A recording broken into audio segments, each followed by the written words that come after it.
ಕಾಫಿನಾಡು ಚಿಕ್ಕಮಗಳೂರು ಜಿಲ್ಲೆ ಮಲೆನಾಡು ಹಾಗೂ ಅಪ್ಪಟ ಬಯಲುಸೀಮೆ ಪ್ರದೇಶಗಳನ್ನು ಒಳಗೊಂಡಿರುವ ಏಕೈಕ ಜಿಲ್ಲೆ.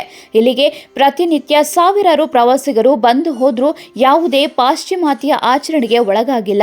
ಈಗಲೂ ಸಹ ಅದೆಷ್ಟೋ ವರ್ಷದ ಸಂಪ್ರದಾಯವನ್ನೇ ಇನ್ನೂ ಮುಂದುವರಿಸಿಕೊಂಡು ಬರ್ತಿದ್ದಾರೆ.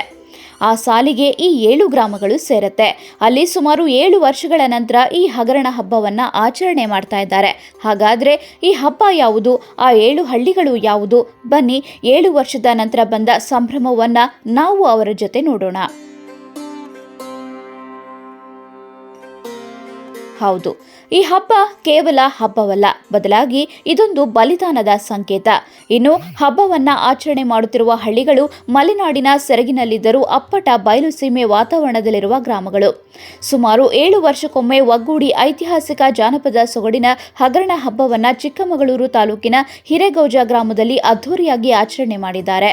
ಇನ್ನು ಈ ಹಬ್ಬಕ್ಕೆ ಸುತ್ತಲಿನ 7 ಹಳ್ಳಿಯ ಜನರು ಸಾಮರಸ್ಯದಿಂದ ಖುಷಿಯಾಗಿ ಈ ಹಬ್ಬವನ್ನ ಆಚರಣೆ ಮಾಡುತ್ತಾರೆ.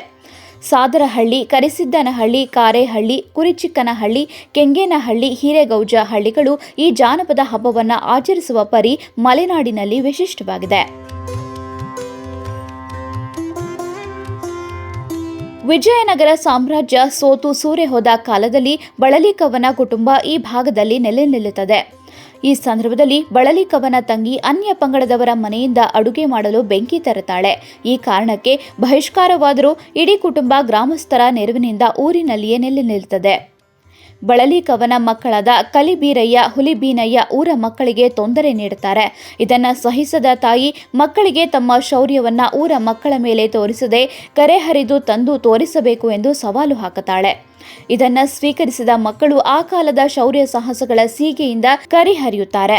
ಆಕ್ರೋಶಗೊಂಡ ಅಲ್ಲಿನ ಜನರು ಮಕ್ಕಳನ್ನ ಅಟ್ಟಿಸಿಕೊಂಡು ಬರ್ತಾರೆ. ಅಷ್ಟರಲ್ಲಿ ಸಂಜೆಯಾದ ಕಾರಣ ದೆಡ್ಡಿಯ ಬಾಗಿಲು ಹಾಕಿಬಿಡುತ್ತದೆ. ಹೀಗೆ ಸೀಮೆಯವರ ಕೈಗೆ ಜೀವಂತವಾಗಿ ಸಿಗಬಾರದು ಎಂದು ತೀರ್ಮಾನಿಸಿದ ಇಬ್ಬರು ಸಹೋದರರು ಕರಿಯನ್ನ ತಮ್ಮ ತಲೆಗೆ ಸುತ್ತಿಕೊಂಡು ರುಂಡವನ್ನ ತಾವೇ ಕತ್ತರಿಸಿಕೊಂಡು ರುಂಡದ ಭಾಗವು ಕೋಟೆಯ ಒಳಗೆ ಬೀಳುವಂತೆ ಮಾಡುತ್ತಾರೆ. ಮಕ್ಕಳ ಸಾವಿನ ನೋವನ್ನ ತಾಳಲಾರದ ಬಳಲಿಕವ್ವ ಊರಿನ ಮುಖಂಡರ ಅನುಮತಿ ಪಡೆದು 2 ಮಕ್ಕಳ ರುಂಡಗಳನ್ನ ಸೆರಗಿನಲ್ಲಿ ಸುತ್ತಿಕೊಂಡು ಜೀವಂತ ಕೊಂಡಕ್ಕೆ ಹಾರುತ್ತಾಳೆ ಎಂಬ ಐತಿಹ್ಯದ ಹಿನ್ನೆಲೆಯಲ್ಲಿ ಈ ಹಗರಣ ಹಬ್ಬ ಆಚರಿಸಲಾಗುತ್ತದೆ.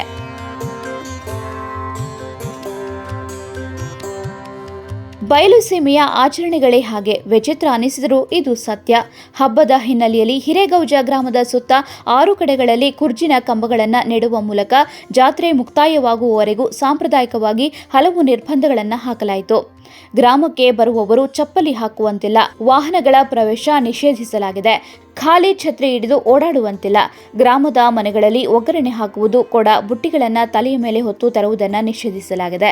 ಈಗಾಗಲೇ ಹಿಟ್ಟಿನ ಗಿರಣಿಯನ್ನು ಸ್ಥಗಿತಗೊಳಿಸಲಾಗಿದೆ. ಹಬ್ಬ ನಡೆಯುವ 7 ಗ್ರಾಮಗಳ ಹೆಣ್ಣು ಮಕ್ಕಳು ಗಂಡನ ಮನೆಯಿಂದ ತವರು ಮನೆಗೆ ಬಂದಿದ್ದರೆ ಹಬ್ಬ ಮುಗಿಯುವವರೆಗೆ ಗಂಡನ ಮನೆಗೆ ಮರಳುವಂತಿಲ್ಲ ಎಂಬ ಸಂಪ್ರದಾಯ ನಡೆದುಕೊಂಡು ಬಂದಿದೆ. ಗುರುವಾರದಿಂದ 7 ದಿನಗಳ ಕಾಲ ಗ್ರಾಮದಲ್ಲಿ ಮದ್ಯಪಾನ, ಧೂಮಪಾನಕ್ಕೆ ನಿಷೇಧ ಹಾಕಲಾಗಿದೆ. ಗ್ರಾಮದ ಅಂಗಡಿಗಳಲ್ಲಿ ಯಾವುದೇ ಬೀಡಿ, ಸಿಗರೇಟು ಮಾರದಂತೆ ಸೂಚಿಸಲಾಗಿದೆ.